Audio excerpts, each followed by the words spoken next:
வணக்கம் viewers. Famous astro சேனலின் ஆன்மீக தொகுப்பாக இப்போது நாம் விநாயகரை பற்றி சிறிது சிந்தனை செய்யலாம். விநாயகர் நவகிரக நாயகன். அதனால் அருகில் இருக்கும் விநாயகர் கோயிலை நீங்கள் தினமும் வலம் வர வணங்க பழகிக்கிட்டீங்கன்னாலே நவகிரக அருள் கிடைக்கும். கேது பகவானுக்கு அதிநாயகன் விநாயகர். அதனால் குழந்தைகள் சொன்ன வச்சு கேட்கலையா, அக்கம் பக்கத்து வம்பு தும்புகள் வருதா, கணவன் மனைவி சண்டை ஏற்படுதா, விநாயகரை தேடி சென்று வணங்குங்க. சங்கடகர சதுர்த்தி தோறும் அருகம்புல் மாலை, எருக்க மாலை சாத்தினீங்கன்னாக்கா நீங்கள் வேண்டும் வரம் கிடைக்கும்.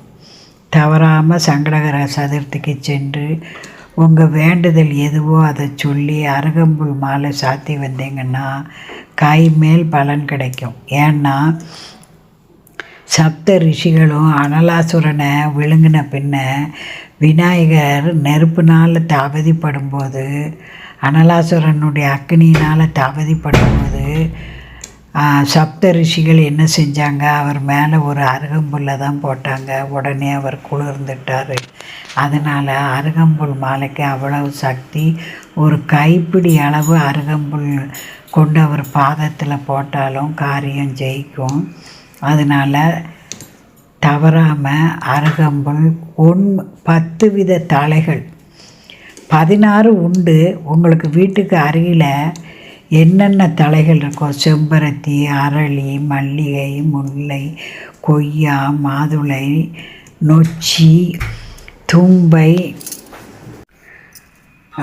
வில்வம், நாயுருவி போன்ற 10 வித தழைகளை நடுவே பூவும் வச்சு கட்டி கதம்பம் போல் கொண்டு விநாயகருக்கு சாத்தினீங்கன்னா வேலை நல்ல கிடைக்கும், உத்தியோக உயர்வு கிடைக்கும், வேலைகளில் உள்ள இடைஞ்சல் தீரும், குழந்தை பாக்கியம் கிடைக்கும்.